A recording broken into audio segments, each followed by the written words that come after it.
Good evening to all. I am Venkatesh from GDC Gadpal. Today's topic is phylum Annelida general characters. Phylum Annelida general characters.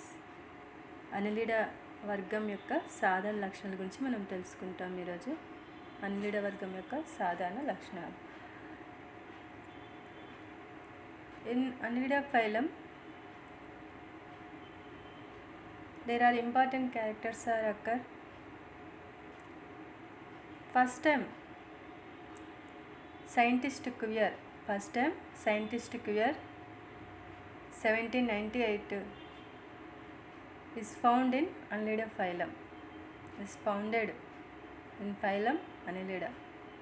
Scientist Cuvier 1798 discovered phylum Annelida. క్యూవెర్ అనే శాస్త్రవేత్త 1798వ సంవత్సరంలో మొదటిసారిగా Annelida జీవులను గుర్తించి Annelida వర్గాన్ని నామకరణం చేసిన శాస్త్రవేత్త క్యూవియర్. ఈ వర్గంలో ఇంపార్టెన్స్ క్యారెక్టర్స్ అనుకున్నాము. In Annelida phylum annelids in body, external and internal body observed ring-like structures called segmentation. Segmentation occur in first and phylum Annelida. Segmentation, ring-like structures called segmentation. This segmentation character is first seen in Annelida phylum. These are aquatic and terrestrial environment organisms. These are aquatic organisms and also terrestrial organisms. నీటి లోపల ఉంటాయి మరియు భూమి మీద కూడా నివసించే జీవులు Annelida వర్గానికి చెందిన జీవులు. In general characters phylum Annelida general characters. The annelids are coelomate and triploblastic. Coelomate and triploblastic. Coelomate.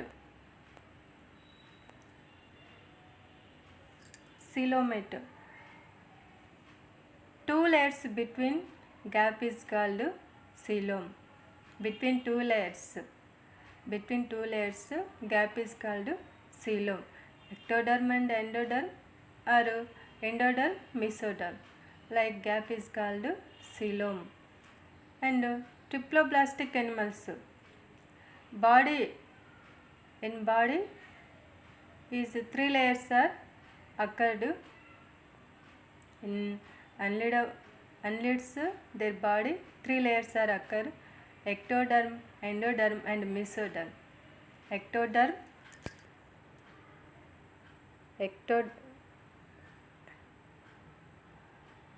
Endoderm, endoderm and mesoderm. So 3 layers are present in body. It is called triploblastic organisms or triploblastic animals. In between 2 layers gap is called coelom. In first coelom is found in Annelida phylum. True coelom or body cavity is occur in Annelida phylum.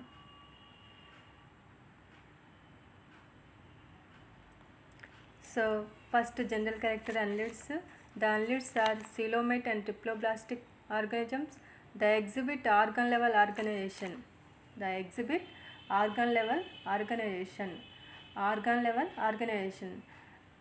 Example: digestive system, excretory system, nervous system, muscles. So organs are occur. So they exhibit organ level organization. Organ level is occur in Annelida phylum. Their body is segmented. Ring-like structures called segment. Ring-like structures called segment. So segmentation occur in Annelida phylum. They respire through their body surface. They respire through their body surface. Body is moisture. Body is moisture skin are present. So moisture skin function is respiration. O2 absorbed and CO2 releasing. So moisture skin in function is respiration. Nephridia are the excretory organs. Nephridia are the excretory organs. They have a well-developed circulatory and digestive system. Well-developed circulatory and digestive system. In digestive system, mouth to anus are present. Total organs are present in annelids. Their body contains hemoglobin, which gives them a red color. In circulatory system, RBC are present and hemoglobin also present. So blood is red color.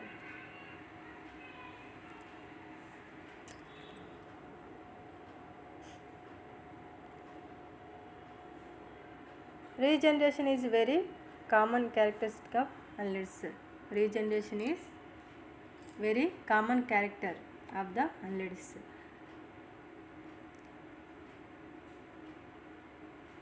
Seat help them in movement. Most of the annelids are hermaphrodite. Male and female organs are present in the same body. Most of the annelids are hermaphrodite. Hermaphrodite means male and female reproductive systems are both are present in one organism is called hermaphrodite. They reproduce both sexually and asexually. The others reproduce sexually. Reproduce both sexually and asexually. Example, earthworm and leeches. In Annelida are classified Polychaeta, Oligochaeta, Hydnia, Archaeannelida. Archaeannelida, Polychaeta, Oligochaeta, Hydnia, Archaeannelida.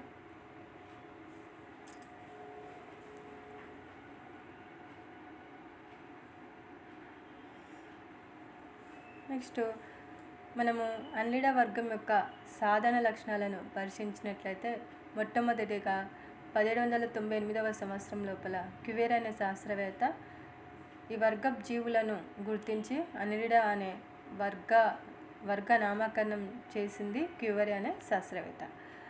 First general characters సాధారణ లక్షణాల లోపల ఈ వర్గపు జీవుల్లో శరీర నిర్మాణము అవయవ వ్యవస్థీకరణ ద్వారా ఏర్పడి అవయవాలు వాటికి సంబంధించిన వివిధ వ్యవస్థలను ఏర్పరిచాయి. ఆర్గాన్ సిస్టమ్ లేదా అవయవ వ్యవస్థీకరణ. అవయవ వ్యవస్థీకరణ అంటే జీర్ణ వ్యవస్థ, విసర్జక వ్యవస్థ, ప్రత్యుత్పత్తి వ్యవస్థ, నాడీ వ్యవస్థ, తర్వాత రక్త ప్రసరణ వ్యవస్థలు. అన్ని వ్యవస్థలు మామూలుగా మనకు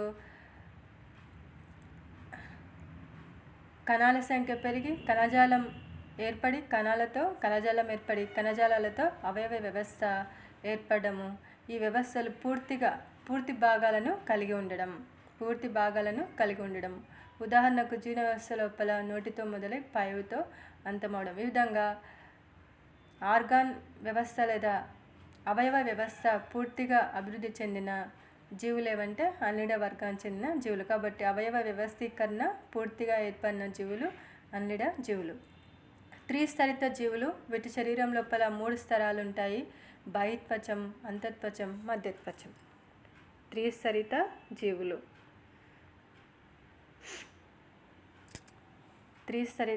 జీవులు. అన్లిడా వర్గానికి చెందిన జీవులు త్రిస్తరిత జీవులు. ఇక్కడ చూస్తే బాహ్యత్వచం, అంతరత్వచం, మధ్యత్వచం. బాహ్యత్వచము, తర్వాత అంతరత్వచము, మధ్యత్వచం. ఈ జీవుల యొక్క దేహ నిర్మాణం లోపల 3 త్వచాలు మనకు కనిపిస్తాయి: బాహ్యత్వచము, మధ్యత్వచము, అంతరత్వచం. కాబట్టి 3 త్వచాలు ఉన్నాయి కాబట్టి వీటిని త్రిస్తరిత జీవులు అంటారు. అదేవిధంగా నిజమైన శరీర కోరం కలిగిన జీవులు. శరీర కోరం అంటే 2 త్వచాల మధ్య ఉన్న ఖాళీని, 2 త్వచాల మధ్య బాహ్యత్వచం కావచ్చు, అంతరత్వచం కావచ్చు, అంతరత్వచం, మధ్యత్వచం కావచ్చు.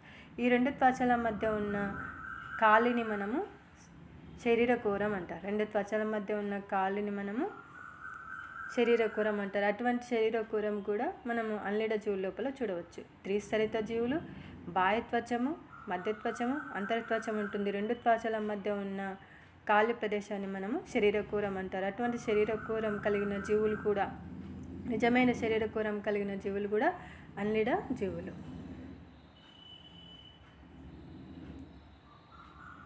నెక్స్ట్, దేహం పొడవుగా ఉంటుంది. శరీరం అంతా ఉంగరాల వంటి ఖండితాలు బాహ్యంగా అంతర్గతంగా ఏర్పడతాయి. వీటిని దేహ ఖండితాలు అంటారు. ఉంగరం వంటి ప్రతి ఖండితంలోనూ శరీరకోరము, నాడీ వ్యవస్థ, విసర్జక వ్యవస్థ మొదలైన అవయవాలు భాగాలు కనపడుతుంటాయి. ఈ విధమైన దేహ ఖండాలు గల శరీర విభజనను సమఖండ విన్యాసం అంటారు. సమఖండ విన్యాసం అంటారు.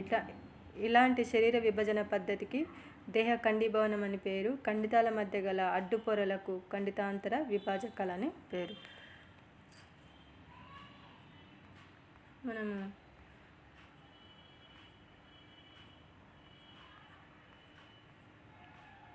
ఇక్కడ చూసుకుంటే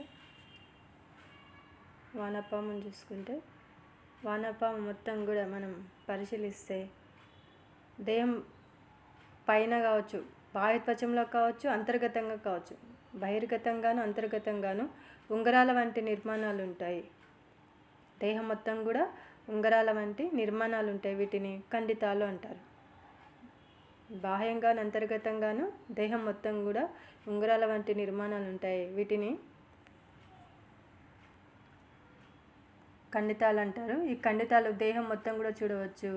దీన్ని ఖండీభవనం అంటారు. ఖండీభవనం కలిగిన జీవులు మొట్టమొదటిగా అన్లిడ వర్గానికి చెందిన జీవులు మాత్రమే. ఖండీభవనం అనేది ఉంగరాల వంటి నిర్మాణాలు కలిగిన ఖండీభవనం బహిర్గతంగాను అంతర్గతంగాను ఉంటుంది. ఈ లక్షణం ఖండీభవనం అనేది కేవలం అన్లిడ వర్గ జీవుల్లో మాత్రమే చూస్తాము. ఇది బయటకు కనిపించే లక్షణమే కాకుండా అంతర్గతంగాను ఉంటుంది. నెక్స్ట్, ఈ ఖండితం లోపల అన్ని ఖండితాలను మనం దేహం మొత్తం పూర్వభాగం నుంచి పరభాగం వరకు ఉన్న ఖండితాలను పరిశీలిస్తే ప్రతి ఖండితం లోపల శరీరకోరం ఉంటుంది, నాడీ వ్యవస్థ ఉంటుంది, విసర్జక వ్యవస్థ ఉంటుంది.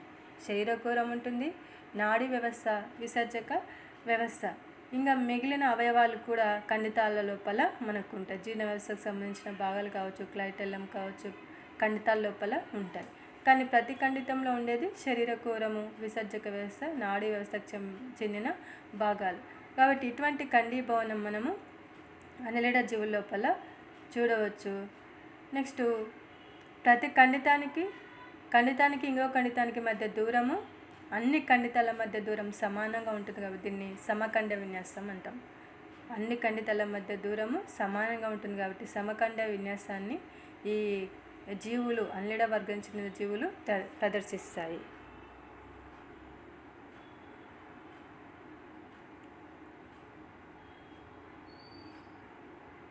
మనకి ఇక్కడ చూస్తే మంచిగా కనిపిస్తుంది. ఖండీభవనము, ఉంగరం వంటి నిర్మాణాలు కలిగిన ఖండీభవనము అన్లిడ వర్గం యొక్క ముఖ్య లక్షణం. ఖండీభవనం బాహ్యంగాను అంతర్గతంగాను ఉంటుంది. ప్రతి ఖండితం లోపల శరీరకోరం ఉంటుంది, నాడీ వ్యవస్థ ఉంటుంది, విసర్జక వ్యవస్థ కూడా ఉంటుంది.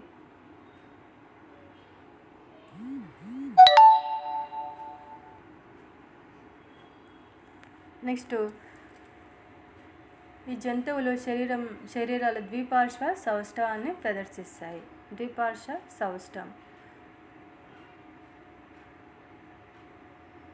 దేహాన్ని రెండు సమాన భాగాలుగా ప్రధాన అక్షం ద్వారా విభజిస్తే, అన్లిడ వర్గానికి చెందిన జీవులను ప్రధాన అక్షం ద్వారా విభజిస్తే రెండు సమాన భాగాలుగా విడిపోతే దాన్ని ద్విపార్శ్వ సౌష్ఠవం అంటారు. Body is divided into main axis is equal to 2 equal parts. Body is divided into main axis through 2 equal parts is called bilateral symmetry. ప్రధాన అక్షం ద్వారా విభజన చేసినప్పుడు రెండు సమాన భాగాలుగా విడిపోతే దాన్ని ద్విపార్శ్వ సౌష్ఠవం అంటారు. ద్విపార్శ్వ సౌష్ఠవాన్ని మనకు అన్లిడ వర్గ జీవులు ప్రదర్శిస్తాయి. నెక్స్ట్, శరీరాన్ని బాహ్యంగా ఆవరించి పలుచని దేమ గల అవభాసన ఉంటుంది. ఇది చర్మం నుంచి తయారవుతుంది, బాహ్య చర్మం నుంచి తయారవుతుంది. శరీరాన్ని బాహ్యంగా ఆవరించి పలుచని తేమగల అవభాసన ఉంటుంది. బాహ్య చర్మం నుంచి తయారవుతుంది. శరీర కుడ్డంలో వెలుపల వైపు గ్రంథులు బాహ్య కణాలుగా ఉంటాయి. దీని కిందుగా వలయ ఆయత కండరాలు అమరి ఉంటాయి కాబట్టి శరీర కుడ్డము కండర సహితమైనది. శరీర కుడ్డము కండర సహితమైనది.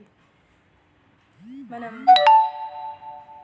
పరిశీలిస్తే ఇక్కడ చూడండి, ఈ వానపాము యొక్క స్ట్రక్చర్ మెరుస్తుంది కదా, తేమగా ఉంటుంది. మాయిశ్చర్ లేదా జిగటగా లేదా తేమగా ఉంటుంది. మనం వానపాములను జలగలను పట్టుకున్నప్పుడు అవి జారిపోతాయి. కారణము శ్లేష్మ పదార్థం బాహ్య చర్మంలో ఉన్న గ్రంథులు శ్లేష్మ పదార్థాన్ని విడుదల చేయడం వల్ల ఈ అన్లిడ వర్గం చెందిన జీవుల యొక్క చర్మము తేమగా ఉంటుంది. కాబట్టి మనకు ఇక్కడ ఏమవుతుంది, చర్మం తేమగా ఉండడం వల్ల అన్లిడ వర్గపు జీవుల లోపల శ్వాసక్రియ కోసము ఎటువంటి వ్యవస్థలు లేవు. ఈ తేమగా ఉన్న చర్మం ద్వారానే శ్వాసక్రియ అనేది జరుగుతుంది. కాబట్టి చర్మము తేమగా ఉండడానికి కారణము బాహ్య చర్మము కింది వైపున ఉన్న గ్రంథులు. ఈ గ్రంథులు శ్లేష్మ పదార్థాన్ని స్రవించడం వల్ల అన్లిడ వర్గం చెందిన జీవుల యొక్క చర్మం ఎప్పుడు కూడా తేమగా జిగటగా ఉంటుంది. కాబట్టి శ్వాసక్రియ అనేది చర్మం ద్వారా జరుగుతుంది. నెక్స్ట్ శరీరకూరం ఉంటుంది. రెండు మధ్య త్వచాల మధ్య గల భాగాన్ని నిజ శరీరకూరం అంటారు. ఇది ఎల్లప్పుడూ కణాలతో కూడిన ద్రవంతో నిండి ఉంటుంది. శరీరకూర ద్రవము అంటారు. శరీరంలోని ఖండితాంతర విభాజకాల వల్ల శరీరకూరము విభక్తమై ఉంటుంది.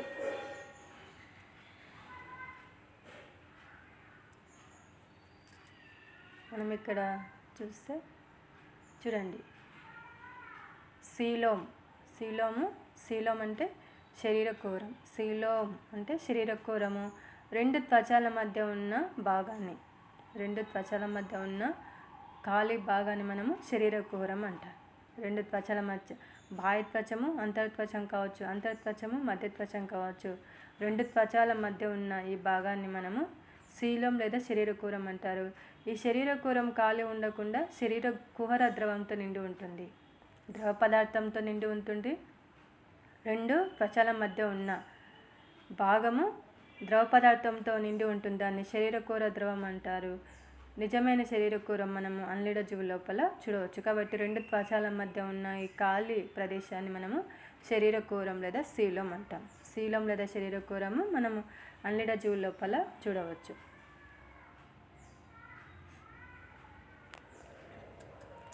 నెక్స్ట్ లోకోమోషన్ లేదా చలనం అనేది కైటిన్ నిర్మిత శూకాల వల్ల లేదా పార్శ్వపాదాల వల్ల జరుగుతుంది.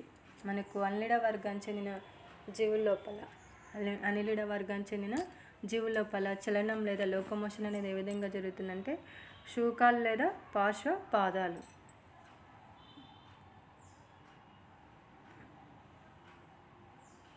ఇక్కడ చూస్తే మనకు ఇక్కడ చూడండి, ఇవన్నీ సైడు క్యారెక్టర్స్. శూకాలు లేదా పార్శ్వపాదాల వల్ల మనకు అన్లిడ జీవుల లోపల మనకు గమనం అనేది జరుగుతుంది. పార్శ్వపాదాలు పింక్ కలర్లో అనేటివి పార్శ్వపాదాలు లేదా శూకాల వల్ల అన్లిడ వర్గపు జీవుల లోపల మనకు లోకోమోషన్ లేదా గమనం అనేది జరుగుతుంది. పార్శ్వపాదాలు లేదా శూకాల వల్ల మనకు అన్లిడ వర్గపు జీవుల లోపల గమనం అనేది జరుగుతుంది.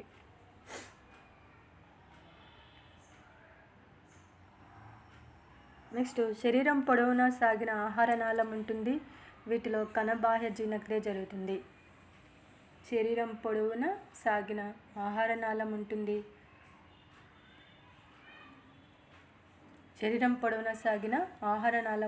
వీటిలో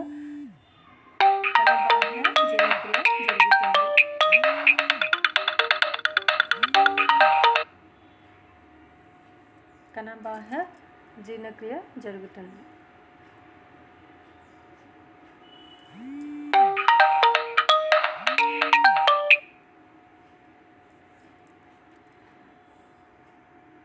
ఇక్కడ చూస్తే మనకు డయాగ్రామ్ లోపల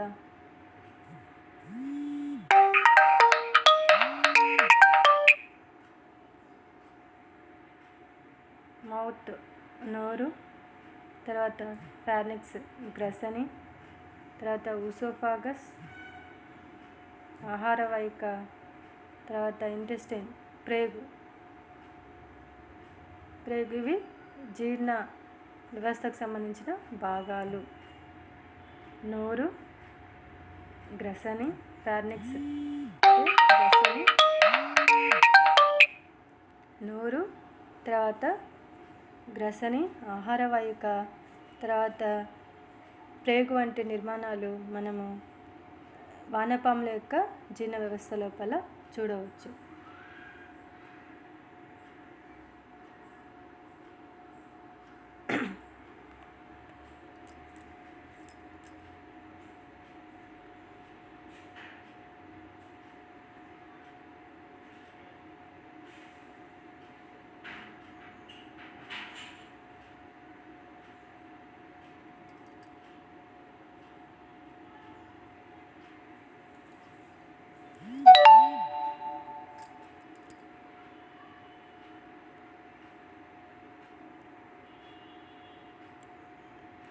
నెక్స్ట్ శ్వాసక్రియ చర్మం ద్వారా లేదా ముప్పల ద్వారా జరుగుతుంది. నెక్స్ట్ జీవుల లోపల సంవృత రక్త ప్రసరణ వ్యవస్థ ఉంటుంది. సంవృత రక్త ప్రసరణ వ్యవస్థ ఉంటుంది. రక్తం లోపల హిమోగ్లోబిన్ ఉంటుంది, రక్త ప్రసరణ వ్యవస్థ ఉంటుంది. తర్వాత రక్త ప్రసరణ వ్యవస్థ లోపల ముఖ్యంగా హిమోగ్లోబిన్ కూడా ఉంటుంది. శ్వాసక్రియ శరీర కుడ్యం లేదా ముప్పల ద్వారా జరుగుతుంది. నెక్స్ట్ నాడీ వ్యవస్థలో భాగంగా పృష్ఠపూర్వ భాగాన ఒక జత మస్తిష్క నాడీ సందులు, ఉదర భాగం లోపల 2 ఉదర నాడీ దండాలు ఉన్నాయి. ప్రతి ఖండితాలు నాడీ దండము ఓ జాత నాడీ సందులతోటి ఏర్పడుతుంది. నాడీ వ్యవస్థలో భాగంగా మస్తిష్క నాడీ సందులు, ఉదర భాగంలో ఉదర నాడీ దండాలు ఉంటాయి. ప్రతి ఖండితం లోపల నాడీ దండము, ఒక జత నాడీ సందులు మనకు కనిపిస్తాయి. విసర్జన క్రియ వృక్కాల ద్వారా జరుగుతుంది. ప్రతి ఖండితంలో ఒక జత వృక్కాలు ఉంటాయి. విసర్జక వ్యవస్థలో భాగంగా వృక్కాలు ఉంటాయి. ప్రతి ఖండితం లోపల మనకు ఒక జత వృక్కాలు అనేటివి కనిపిస్తాయి.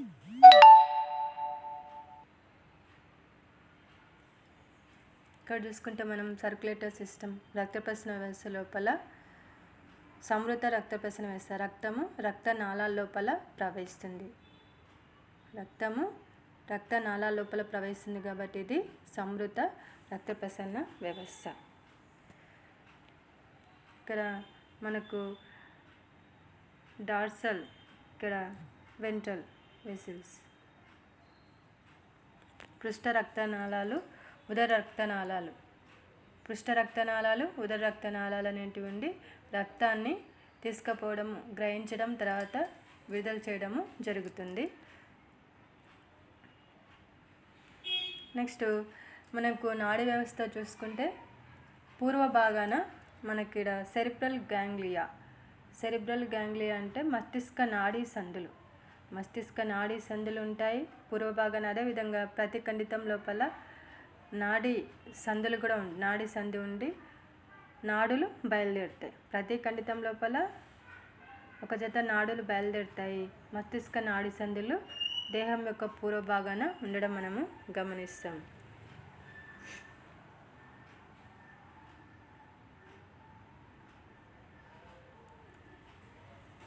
నెక్స్ట్ ఇవి ఉభయలైంగిక జీవులు లేదా ఏకలింగ జీవులు. బీజకోశాలు శరీర కుహర ఉపకల కణాల నుంచి ఏర్పడతాయి. ప్రత్యుత్పత్తి లైంగికంగా లేదా కోరకీపనం ద్వారా జరుగుతుంది. అభివృద్ధి ప్రత్యక్షంగా లేదా పరోక్షంగా జరుగుతుంది. పరోక్ష అభివృద్ధిలో ట్రోకోఫోర్ లేదా ట్రోకోస్పియర్ అనే డింబక దశలుంటాయి. పిండం లోపల సర్పిలాకార నిర్ధారిత విదలనాలు జరుగుతాయి.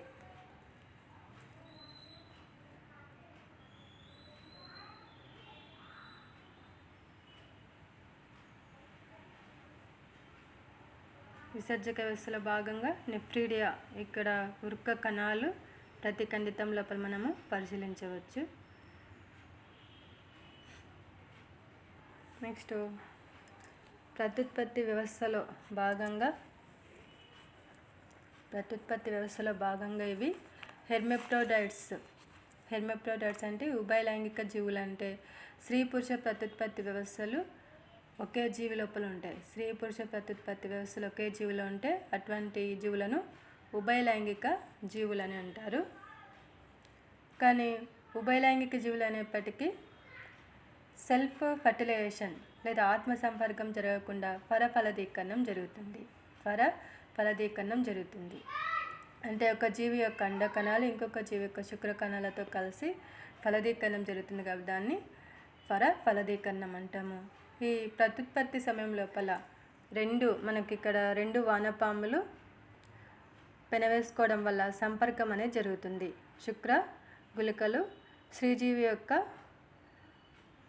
ప్రత్యుత్పత్తి వ్యవస్థ లోపలికి పోవడం వల్ల ఇక్కడ సంపర్కం జరిగి ఫలదీకరణం రెండు కలవడం వల్ల శుక్రకణాల అండకణాల యొక్క కలయిక ఫలదీకరణం అనేది జరుగుతుంది. మనకు ఈ అన్లిడ వర్గం జీవుల లోపల ముఖ్య క్యారెక్టరు క్లైటెల్లం. అన్లిడ జీవుల లోపల ముఖ్యమైన విషయం ఏంటంటే క్లైటెల్లం. ఈ క్లైటెల్లం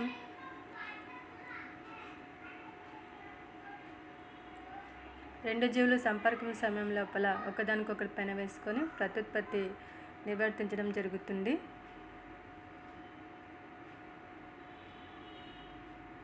The clitellum is a thickened glandular and non-segmented section of the body wall near the head in earthworms and leeches that secretes a viscoid sac in which eggs are stored. It is located near the anterior end of the body between the 14 and 17 segments. 17 ఇక్కడ మనం చూసుకుంటే ఇక్కడ ఇది క్లైటెల్లం ఇది special ring లాగా ఉంది కదా పెద్దగా, ఇది క్లైటెల్లం. ఇది 14 నుంచి 17 ఖండితాల మధ్యలో ఉంటుంది. నెక్స్ట్ వానపాము లోపల జలగల రెండు పరిశీలించిన వానపాముని కానీ జలగని కానీ పరిశీలించిన పూర్వ భాగం యాంటీరియర్ పార్ట్ ఇది చూడండి ఇది పూర్వ భాగము. ఈ పూర్వ భాగానికి దగ్గరగా క్లైటెల్లం ఏర్పడుతుంది. ఇది గుడ్లను తాత్కాలికంగా నిల్వ ఉంచడానికి క్లైటెల్లం అనేది ఉపయోగపడుతుంది. క్లైటెల్లం ఉండడము అన్లిడ జీవుల యొక్క ముఖ్య క్యారెక్టర్. ఇది స్టోరేజ్ ఆఫ్ ఎగ్స్. ఇక్కడ చూడండి క్లైటెల్లం లోపల ఎగ్స్ శాక్ గుడ్ల సంచి గుడ్లు అనేవి నిల్వ ఉంటాయి కాబట్టి క్లైటెల్లం అనేది ముఖ్యమైన క్యారెక్టర్. 14 నుంచి 17 ఖండితాల మధ్య ఏర్పడుతుంది. నెక్స్ట్ అన్లిడ జీవుల లోపల మనకు ట్రోకోఫోర్ అనే లార్వా ఏర్పడుతుంది. అభివృద్ధి ప్రత్యక్షంగా లేదా పరోక్షంగా జరుగుతుంది. వీటి లోపల మనకు పరోక్షంగా జరిగినప్పుడు ట్రోకోఫోర్ లార్వా అనేది ఏర్పడుతుంది.